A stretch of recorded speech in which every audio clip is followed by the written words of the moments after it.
स्वागत है आपके अपने YouTube चैनल BR स्टडी में। दोस्तों, आज की इस वीडियो में हम जनरल साइंस के उन सभी सवालों को समझेंगे जो आपके आने वाली सभी प्रतियोगी परीक्षाओं के लिए मोस्ट इंपॉर्टेंट है, खासकर railway NTPC and group D के लिए। तो शुरू करते हैं आज की ये वीडियो। और आज का हमारा पहला सवाल है, कौन सा प्रोटीन हमारे शरीर में रक्त को जमने नहीं देता है। तो आपको बताना है कि वह कौन सा प्रोटीन है जो हमारे शरीर में जो है रक्त को जमने नहीं देता है। तो हेपरिन प्रोटीन जो होता है हमारे शरीर में रक्त को जमने नहीं देता है, और इस हेपरिन प्रोटीन का निर्माण जो होता है हमारे शरीर में हमारे लीवर के द्वारा होता है। अगला सवाल है, भ्रूण अवस्था में आरबीसी का निर्माण कहाँ पर होता है। तो भ्रूण अवस्था में आरबीसी या ब्लड का निर्माण जो होता है लीवर के मेसोडर्म वाले भाग में होता है। अगला सवाल है, कौन सी ग्रंथि अमोनिया को यूरिया में बदल देती है। तो हमारे शरीर में लीवर ग्रंथि जो होती है अमोनिया को जो है यूरिया में बदलने का कार्य करती है। पाचन क्रिया के दौरान प्रोटीन किस में बदल जाता है। तो पाचन क्रिया के बाद जो है प्रोटीन जो होते हैं अमीनो अम्ल में बदल जाते हैं। अगला सवाल है, विटामिन के कौन सा प्रोटीन हमारे शरीर में बनाता है। तो आपको बताना है कि विटामिन के हमारे शरीर में किस प्रोटीन का निर्माण करता है।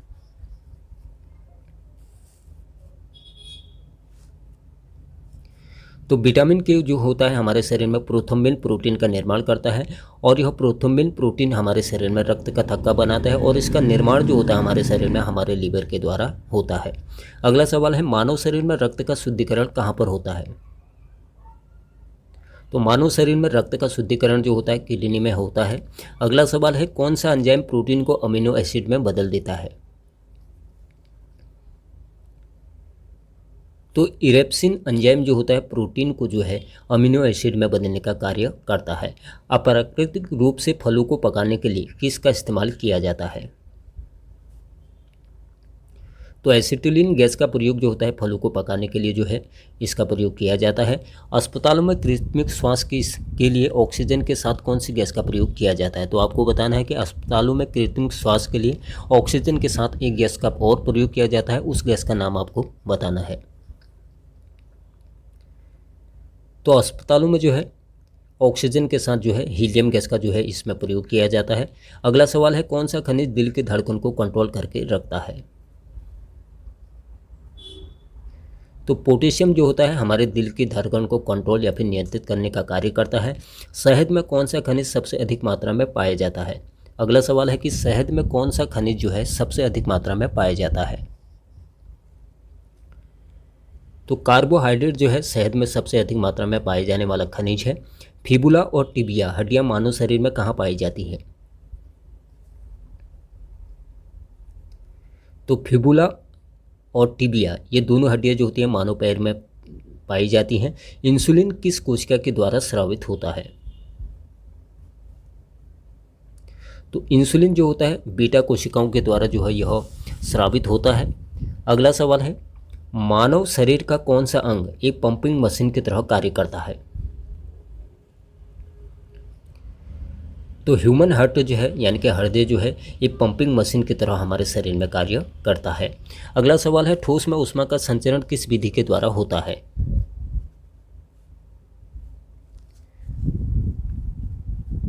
तो ठोस में जो ऊष्मा का संचरण जो होता है चालन विधि के द्वारा जो होता है ठोसों में जो है ऊष्मा संचरण का जो है होता है। बीसीजी का टीका किस रोग के निवारण के लिए लगाया जाता है। तो आपको बताना है कि बीसीजी का जो टीका लगाया जाता है वो किस रोग के रोकथाम के लिए लगाया जाता है। तो बीसीजी का टीका जो होता है टीबी या यक्ष्मा रोग के निदान के लिए जो है लगाया जाता है। अगला सवाल है, किस विटामिन को हार्मोन भी कहा जाता है। तो विटामिन डी को जो है हार्मोन के नाम से भी जाना जाता है। अगला सवाल है, मेबियन ग्रंथि हमारे शरीर में कहाँ पाई जाती है। तो मेबियन ग्रंथि जो होती है हमारे शरीर में हमारे आँख में पाई जाती है, और इस मेबियन ग्रंथि के अलावा हमारे आँख में एक और ग्रंथि पाई जाती है जिसे लैक्रामेल ग्रंथि कहा जाता है। और यह लैक्रामेल ग्रंथि जो होती है हमारे शरीर में आंसुओं का निर्माण करती है, और मेबियन ग्रंथि जो होती है हमारे आँखों के लिए वसा और तेल का निर्माण करती है। दूध में कौन सा प्रोटीन पाया जाता है। तो दूध में जो है कैसिन प्रोटीन जो है पाया जाता है, और इस कैसिन प्रोटीन की मात्रा जो होती है दूध में 80% होती है, और इस कैसिन प्रोटीन का पाचन जो होता है रेनिन एंजाइम के द्वारा होता है। खैरा रोग किस फसल को प्रभावित करता है? अगला सवाल है, खैरा रोग किस फसल को प्रभावित करता है? तो खैरा रोग जो है धान की फसल को जो है प्रभावित करता है, और धान में यह रोग जो होता है जस्ता की कमी के कारण जो है हो जाता है। अगला सवाल है, हमारे शरीर में ऊतकों का निर्माण कौन करता है? तो हमारे शरीर में ऊतकों का निर्माण जो होता है प्रोटीन के द्वारा जो है हमारे शरीर में ऊतकों का निर्माण होता है। अगला सवाल है, किस गैस से फूलों का रंग जो है उड़ जाता है? तो क्लोरीन गैस के कारण जो होता है फूलों का रंग जो होता है उड़ने लगता है। अगला सवाल है, कोशिका के किस अंग में पानी संग्रहित रहता है? तो आपको बताना है कि कोशिका का वह कौन सा अंग है जो पानी को स्टोर करके या फिर संग्रहित करके रखता है। तो रसधानी जो है कोशिका का वह अंग है जो पानी को स्टोर या फिर रिजर्व करके रखता है। अगला सवाल है, रेबीज नामक रोग किस वायरस के कारण होता है? तो रेबीज रोग जो होता है रेमडो वायरस के कारण होता है। रेबीज नामक रोग जो होता है पागल कुत्ते के काटने से होता है। अगला सवाल है, ध्रुवीय उपग्रह का आवर्तकाल कितना होता है? तो ध्रुवीय उपग्रह का जो आवर्तकाल होता है वह 84 मिनट का जो है इसका आवर्तकाल होता है। अगला सवाल है, प्लाइन वेग का मान पृथ्वी पर कितना होता है? तो प्लाइन वेग का मान जो होता है पृथ्वी पर 11.2 किलोमीटर प्रति सेकंड जो होता है प्लाइन वेग का मान होता है। अगला सवाल है, पेड़ पौधों की शाखाओं में जल और आवश्यक लवण किस क्रिया के द्वारा पहुंचते हैं? तो आपको बताना है कि पादपों में या फिर पेड़ पौधों में की शाखाओं में जल और आवश्यक लवण किस क्रिया के द्वारा पहुंचते हैं?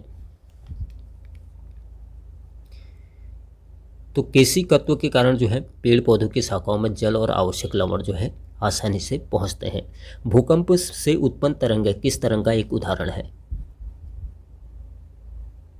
तो भूकंप से उत्पन्न तरंग जो है अनुदैर्ध्य तरंग का जो है एक उदाहरण है। अगला सवाल है, पारा कितने डिग्री सेंटीग्रेड तापमान पर जमता है?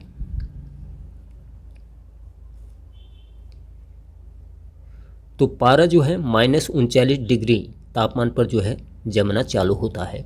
अगला सवाल है, प्रकाश की कणिका सिद्धांत का प्रतिपादन किसने किया था?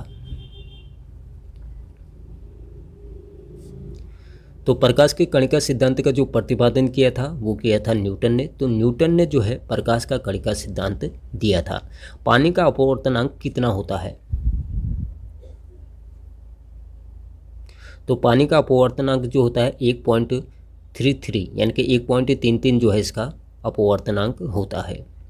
डेनियल शेल में विद्युत वाहक बल का मान कितना होता है? तो आपको बताना है कि डेनियल शेल जो होता है कि विद्युत वाहक बल का मान कितना होता है। तो डेनियल शेल के विद्युत वाहक बल का मान जो होता है 1.08 वोल्ट जो होता है इसका विद्युत वाहक बल का मान होता है। पानी के लिए वाष्पन की गुप्त ऊष्मा का मान कितना होता है? तो पानी के लिए वाष्पन की गुप्त ऊष्मा का मान जो होता है 540 कैलोरी प्रति ग्राम जो होता है इसका मान होता है। अगला सवाल है, आधुनिक भौतिकी का जनक किसे कहा जाता है? तो आइंस्टीन को जो है आधुनिक भौतिकी का जो है जनक कहा जाता है। अगला सवाल है, मृत कोशिका की खोज किसने की थी?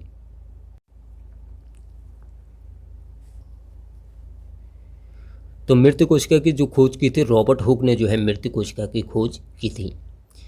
किस अम्ल की अधिक मात्रा में बनने से मांसपेशियां थकान का अनुभव करने लगती है? तो आपको बताना है कि वह कौन सा अम्ल है जो अधिक मात्रा में बनने पर मांसपेशियां जो होती है थकान का अनुभव करने लगती है। तो लैक्टिक अम्ल के अधिक मात्रा में बनने पर मांसपेशियां जो होती है थकान का अनुभव करने लगती है। पौधों के किस भाग से हमें हल्दी प्राप्त होती है? अगला सवाल है, पौधों के किस भाग से हमें हल्दी प्राप्त होती है? तो पौधे के तना से जो है हमें हल्दी प्राप्त होती है। अगला सवाल है, मनुष्य के हृदय में कक्षों की संख्या कितनी होती है? तो आपको बताना है कि मनुष्य का जो हृदय है उसमें कक्षों की संख्या कितनी होती है। तो मनुष्य के हृदय में कक्षों की संख्या जो होती है 4 होती है। अगला सवाल है, डर्मेटोलॉजी के अंतर्गत किसका अध्ययन किया जाता है? तो डर्मेटोलॉजी के अंतर्गत जो है मानव त्वचा का जो है अध्ययन किया जाता है। तो दोस्तों ये थे आज के कुछ मोस्ट इंपॉर्टेंट सवाल। आशा है आज की ये वीडियो आपके लिए यूजफुल रही होगी। मिलते हैं अपने अगले वीडियो के साथ, तब तक के लिए जय हिंद।